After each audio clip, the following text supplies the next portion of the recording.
In the summer of 1926, the beach at Okanagan Mission was the kind of place a family could spend a whole Saturday. Orchard country, warm shallows, a lake that ran past the horizon in both directions. By the accounts printed that season, about 30 people were on the sand when the water opened a few hundred feet out. Something long moved through the surface. It rose, sank, and rose again, and for close to 20 minutes, nobody on that beach looked anywhere else. British Columbia would spend the next 100 years arguing about what they saw. And when a new ferry was launched on this lake, valley histories record a curious promise from its operators. The vessel would carry devices to repel a monster. The monster already had a name. It was just not the one anyone was using.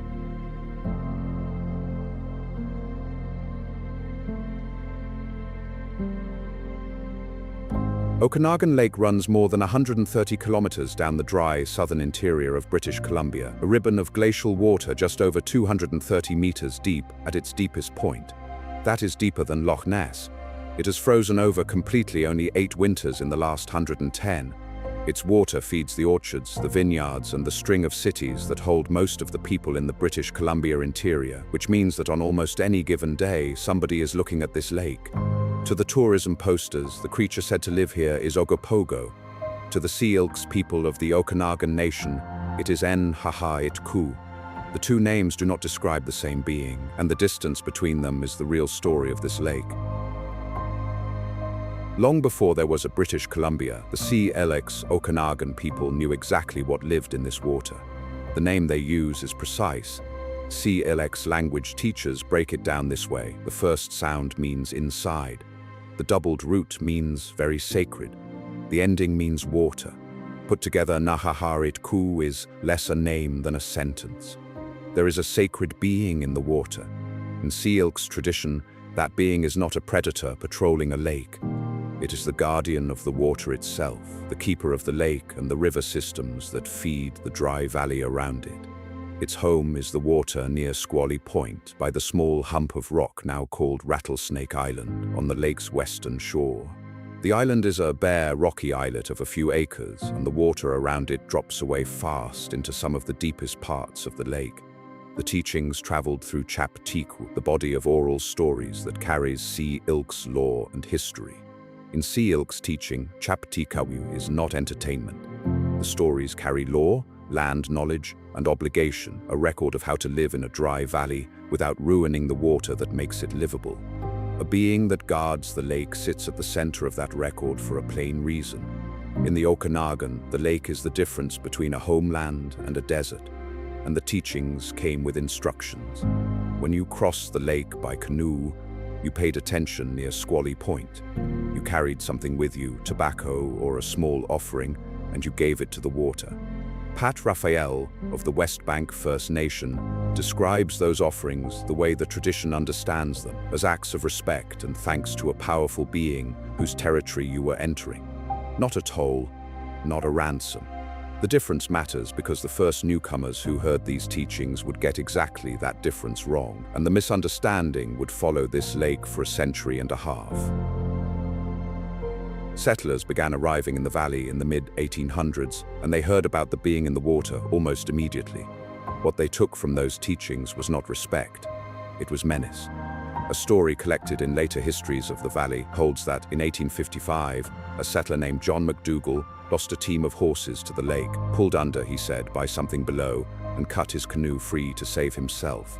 The offerings the Syilx made at Squally Point were retold by newcomers as tribute paid to a demon that demanded live sacrifice.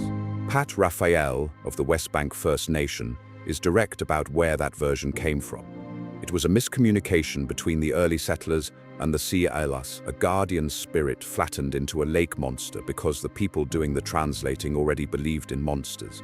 The most famous settler account belongs to Susan Allison. She was nobody's crank. Allison came out from England as a young woman, ranched with her husband at Sunnyside on the lake's west side, across the water from the mission, raised 14 children on that shore, and wrote about frontier life with a clear, unsentimental eye that later historians would treat as one of the province's essential early records. When she wrote about the being in the lake, in other words, the valley listened. In August 1926, the Princeton Star put her on the front page under a remarkable headline. Okanagan Lake monster was baleful creature with supernatural powers.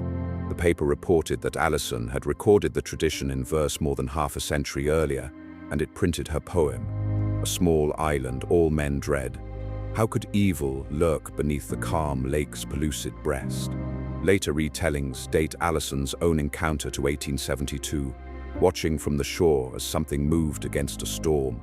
Whatever she saw, her verses did something no one in the valley had done before. They wrote the being down in English, and in English, it was no longer a guardian. It was a monster with an audience. The name the whole world now knows arrived by Music Hall. In 1924, London publishers put out a novelty foxtrot by Cumberland Clark and Mark Strong called the Ogopogo, a cheerful nonsense number about hunting a creature that was, according to the sheet music, sung, broadcast, and recorded by the Savoy bands. The cover art shows a grinning imp with a banjo. Nothing about it has anything to do with British Columbia. According to Mary Moon, whose 1977 book remains the standard history of the case, a Vernon man named Bill Brimblecombe performed a parody of the song at a local service club luncheon that year, reworking the lyrics around the creature in their own lake. The room loved it. The Vernon Board of Trade crowd saw what a bouncy, palindromic, headline-ready name could do for tourism that a Syilx sentence never would, at least to their ears. The name stuck fast. Historian Mark Orkin, who traced the word's paper trail decades later, found a version of the song surfacing in a Vancouver paper even earlier than the Vernon luncheon, which is the kind of loose end this story tends to collect. What is not in dispute is what the name did once it landed. Within 2 years, it was in newspapers across the province, and the sacred being of Squally Point had been rebranded without anyone asking after a British dance band joke. Names are not neutral. Once the being had a funny name, it could be a funny thing, and a funny thing can be put on a postcard and sold. 1926 was the year the new name went to work. That August, after the mass sighting at Okanagan Mission, monster fever ran up and down the province's newspapers. The surviving pages are a time capsule of a region enjoying itself. The Nelson Daily News ran a tongue-in-cheek Kootenay Lake monster yarn under the byline A, myth, and printed a letter from a Ryandell man declaring that the Okanagan crowd could not put anything over on Kootenay, whose monster drinkers were better served by the government liquor store. The famous ferry story dates to the same season. Valley histories repeat it to this day, the promise that the new lake ferry would be fitted with monster-repelling devices. The 1926 papers gathered for this episode are full of monsters, but that particular clipping stayed out of reach, so treat the ferry devices as the legend's favorite ornament, not its record. What is documented is quieter and stranger. In 1956, the city of Vernon registered legal rights to the name Ogopogo, and for the next 65 years, the sacred being of Squally Point was, on paper, municipal property. The mascot years followed. Fruit packers in Vernon shipped Ogopogo brand Canadian apples under a snarling green serpent. A smiling statue went up on the Kelowna waterfront. The name that began as a banquet joke was painted on storefronts, stitched onto uniforms, and printed on every brochure the valley mailed out until it was less a creature than a civic utility. By the 90s, the mascot had gone international, turning up in television, in video games, on postage, a Canadian export with a British name, and a Syilx soul that almost nobody mentioned. And the sightings kept coming. In August 1980, a crowd of about 50 vacationers at a Kelowna resort watched something move offshore for the better part of an hour, and one of them, Larry Thal, caught a few seconds of it on a home movie camera. The clip shows what these clips nearly always show: a dark line, a wake, a lake declining to explain itself. It was enough. The national broadcaster sent a crew. A group of residents at a resort in Kelowna gave their impressions of the elusive Ogie. It's definitely a disturbance going down the lake. It looked like, at first, I thought they were large seabirds or something that were flowing, but they were going too fast. And it made a circular pattern around the lake and went back across the lake. And as it went across the lake, it was a great long object, whatever it was. It was a large mass.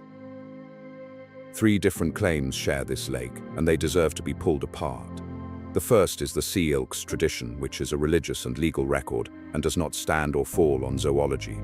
The second is the possibility of a large unknown animal in the water. The third is the testimony of modern witnesses, hundreds of them, most of them sincere. The case for the animal has always rested on film, and the best film anyone ever shot here is about a minute long. In August 1968, a sawmill worker named Art Folden pulled off Highway 97 south of Peachland because something large and alive-looking was moving in the calm water below. His home movie shows a dark shape traveling steadily, leaving a wake. For nearly 4 decades, it was the gold standard, and the shape was talked about as 60 feet long. In 2005, an investigation for National Geographic's television series, Is It Real?, led by researcher Benjamin Radford with Joe Nickell and John Kirk of the British Columbia Scientific Cryptozoology Club, went back to the exact pullout with surveyor equipment and measured the scene the film actually shows. The object was far closer to shore than viewers assumed. Rescale the film, and the 60-foot giant collapses into something the size of a beaver or a large water bird, pushing an impressive wake across dead, calm water. A real animal, just not a big one. Radford points to the same optics for most sightings. Otters swim in single file, and a line of them rolling through the surface reads as one long serpent from shore. He counts Kirk's own 1989 sighting from the man who spent decades cataloging this creature as a likely case. The lake itself contributes. Water layered by temperature can throw up sudden waves on windless days, and a wave from nowhere looks like a back breaking the surface. Then there is the sturgeon, the theory for people who wanted a respectable monster. It grew popular in the late 20th century because it asks so little. White sturgeon in the Fraser system genuinely reach 6 meters, dinosaur adjacent, and undeniably real. The trouble is that no sturgeon, giant or otherwise, has ever been documented in Okanagan Lake. A standing $10,000 reward for evidence of one has gone unclaimed. The most reasonable monster on offer is the one the lake most clearly does not have. Technology has taken its own runs at the water. In 1989, a videotape by Ken Chaplin made national news until analysts, Radford among them, pointed out that the animal in it, tail, slap and all, behaves exactly like a beaver. Sonar sweeps run for Japanese television crews between 2000 and 2006 mapped deep, cold, fish-bearing water and surfaced nothing that held up. And still the reports arrive. 3 separate sightings in a single September in 2018, another in June 2024, described as a long snake moving through the water. The Tourism Bureau's running timeline counts more than 200 since 1872, a number worth quoting precisely because it is the Bureau that keeps it. Whatever else is true of Okanagan Lake, people keep seeing something. In the spring of 2021, an author named Don Levers wrote to the city of Vernon asking permission to use Ogopogo in a sequel to his children's book. It was a routine request, and it detonated a very old question, because to grant it, the city had to acknowledge what it owned. Word reached the Syilx communities that the Guardian of Squally Point was legally a municipal asset and had been since 1956. Vernon had taken the rights in the era when Ogopogo sold apples and hotel rooms, a piece of civic branding nobody thought twice about at the time. That, the Syilx communities now pointed out, was precisely the problem. The reaction crossed the ocean.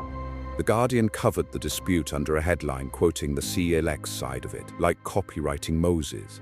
Coralie Miller of the Syilx Heritage Museum put the grievance in one sentence, saying the sacred water spirit had become a fishing derby mascot that sells apples, beef jerky, and irrigation lines.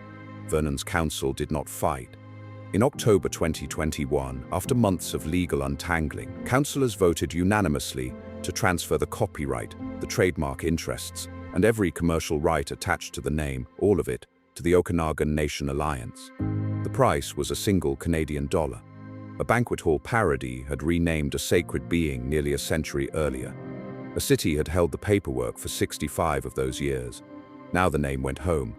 The Okanagan Nation now decides how the story is told and what is done in its name.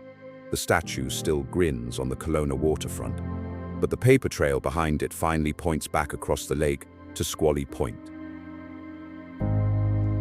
So weigh it all and weigh it honestly. The evidence does not support a large unknown animal in Okanagan Lake. The best film on record, remeasured, shows a small animal near shore. A century of searching has produced no carcass, no bones, no sturgeon, and no claimant for the reward money. What the evidence does support is almost more interesting. A living tradition, centuries deep, that named a sacred being in this water and built law and practice around respecting it. 150 years of witnesses, most of them honest, watching a deep, cold lake that genuinely makes shapes out of otters, waves, and light. The sightings did not stop when the copyright changed hands, and there is no reason to expect them to. And one documented afternoon in 2021, when a city council looked at a copyright certificate and concluded it had been holding something that was never theirs. The creature in the tourism brochures has never been photographed convincingly because it lives in the brochures. The being the Syilx describe was never up for photographing at all. What endures on this lake is not a monster. It is the oldest agreement in the valley that this water is powerful, that it is watching, and that you should cross it with respect. If stories like this one are your kind of map, consider subscribing. Every episode, we go to the edge of the map and report back on what is actually there. Next time, another place where the legend and the record refuse to agree. Until then, mind the water at Squally Point.